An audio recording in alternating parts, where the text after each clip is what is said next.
আসসালামু আলাইকুম এভরিওয়ান, আমি আবার আপনাদের সামনে হাজির হয়ে গেলাম আর একটা রেসিপি নিয়ে। আর আজকের রেসিপিটি হচ্ছে দেশি মুরগির পাতলা ঝোল। তো এর জন্য আমি আগে ফোড়ানিটা ভেজে নিচ্ছি। তো দেখেন আমি ফোড়ানিটা সুন্দর করে ভেজে নিচ্ছি। দেশি মুরগি ঝোলটা কিন্তু ফোড়ানি দিয়ে রান্না করলে কিন্তু খেতে অনেক মজা লাগে। আমি দিয়ে দিলাম এর ভিতরে এলাচ দিয়ে আমি ফোড়ানিটাকে আবারও সুন্দর করে ভেজে নিচ্ছি।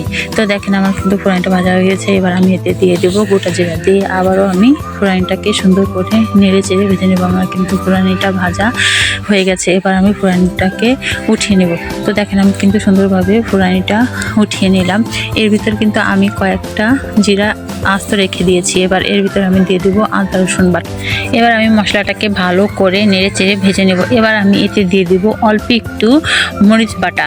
তো মরিচটা কিন্তু আমি পাটায় বেটে নিয়েছি। আর মশলাটা আপনার পাটায় বেটে রান্না করলে আপনার তরকারিটা কিন্তু স্বাদই হয় অন্যরকম। তো দেখেন আমার কিন্তু মশলাটা ভাজা হয়ে গেছে। এবার আমি এতে দিয়ে দিব স্বাদ মতো লবণ, আর দিয়ে দিব পরিমাণ মতো হলুদের গুঁড়া, দিয়ে দিব কাঁচামরিচ কুচি, দিয়ে মশলাটাকে আবারও ভালো করে নেড়ে চেড়ে ভেজে নেব। মশলাটা আপনি যত ভালো ভাজতে পারবেন, কষাতে পারবেন, আপনার তরকারিটা কিন্তু খেতে তত বেশি ভালো হবে। তো মশলা কষানো হয়ে গেছে। এবার আমি এতে দিয়ে দিচ্ছি অল্প একটু পানি মশলাটা কষিয়ে নেওয়ার জন্য। এটাকে নেড়ে চেড়ে একটা ঢাকনা দিয়ে ঢেকে দিলাম। ফিরে আসলাম কিছুক্ষণ পর। দেখেন আমার মশলাটা একদম সুন্দরভাবে কষানো হয়ে গেছে। আমার মশলাটা কিন্তু দেখেন সুন্দরভাবে কষানো হয়ে গেছে। মশলার উপরে তেলটা উঠে এসেছে। এবার আমি দেখেন এখানে চারটা দেশি মুরগি কেটে ধুয়ে আমি এগুলোকে সুন্দর করে কেটে ধুয়ে দেখেন পরিষ্কার করে নিয়েছি। আর এর ভিতরে কিছু আলুও ছোট ছোট করে টুকরো করে কেটে দিয়েছি। এবার এগুলোকে আমি মশলার ভিতরে দিয়ে দেবো। তো আমি এগুলোকে মশলার ভিতরে দিয়ে দিলাম। এবার আমি সুন্দর করে নেড়ে চেড়ে মিশিয়ে নিব। আপনি যত সুন্দর করে নাড়তে পারবেন, আপনার তরকারিটা খেতে কিন্তু তত সুস্বাদু হবে এবং মজা হবে। তো দেখেন আমি সুন্দর করে নেড়ে চেড়ে মিশিয়ে নিলাম। একটা ঢাকনা দিয়ে ঢেকে দিলাম। ফিরে আসলাম ফোড়ানির কাছে। তো দেখেন আমার কিন্তু তরকারিতে বলক এসে গেছে। এবার আমি আস্তে করে এটাকে নেড়ে দিচ্ছি, কিন্তু আমি নাড়তে পারছি না, আমার কড়াইটা ছোট হয়ে গেছে। এবার আমি এটাকে বড় একটা কড়াইয়ের ভিতরে দিয়ে দেবো। এবার আমি সুন্দরভাবে নাড়তে পারছি দেখেন। তো আমি সুন্দর করে নেড়ে চেড়ে নিচ্ছি, কিন্তু আমার নাড়া হয়ে গেছে। এবার আমি একটা ঢাকনা দিয়ে এটাকে ঢেকে দেবো। তো ঢাকনা দিয়ে ঢেকে দিলাম। ফিরে আসলাম আবারও। দেখেন আমি সুন্দর করে আবারও নেড়ে দিচ্ছি।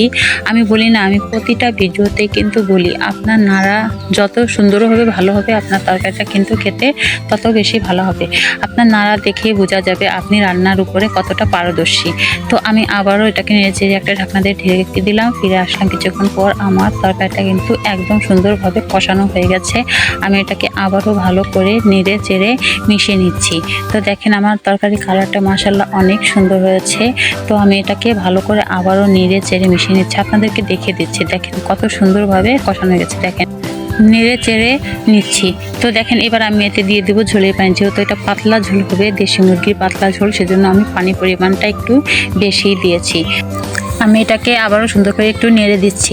আজকের ভিডিওটি যদি আপনাদের কাছে ভালো লেগে থাকে তাহলে অবশ্যই লাইক কমেন্ট শেয়ার করে দেবেন, আর আমার ইউটিউব চ্যানেলটিকে সাবস্ক্রাইব করে দেবেন। এরকম আরও অনেক রান্না নিয়ে হাজির হয়ে যাব আপনাদের সামনে। তো আমি এটাকে নেড়ে চেড়ে নিলাম। এবার একটা ঢাকনা দিয়ে ঢেকে দিলাম। ফিরে আসলাম কিছুক্ষণ পর। দেখেন আমার তরকারিটা কালার মাশাআল্লাহ অনেক সুন্দর হয়েছে। আমি ভালো করে এটাকে আবার একটু নেড়ে চেড়ে নিচ্ছি। এবার আমি এর ভিতরে দিব বেটে রাখা ফোড়ানি। তো আমি ফোড়ানিটা সুন্দর করে পাটায় বেটে নিয়েছি। এবার এর ভিতরে আমি ভালো করে মিশিয়ে দিচ্ছি। তো দেখেন আমি সুন্দর করে মিশিয়ে দিচ্ছি। আমার তৈরি হয়ে গেছে গরম গরম দেশি মুরগির পাতলা ঝোল। দেখে মনে হচ্ছে দেশি মুরগির স্যুপ, তাই না? দেখেন কালারটাও সুন্দর হয়েছে। এগুলো কিন্তু আপনারা রোগীদেরকেও খেতে দিতে পারবেন। একদম কম মশলা দিয়ে রান্না করেছে। এই তো তৈরি হয়ে গেছে আমার গরম গরম দেশি মুরগির পাতলা ঝোল। তো আজকের মতো ভিডিওটি এখানেই শেষ করছি। ততক্ষণ আপনারা ভালো থাকবেন, সুস্থ থাকবেন। আল্লাহ হাফেজ।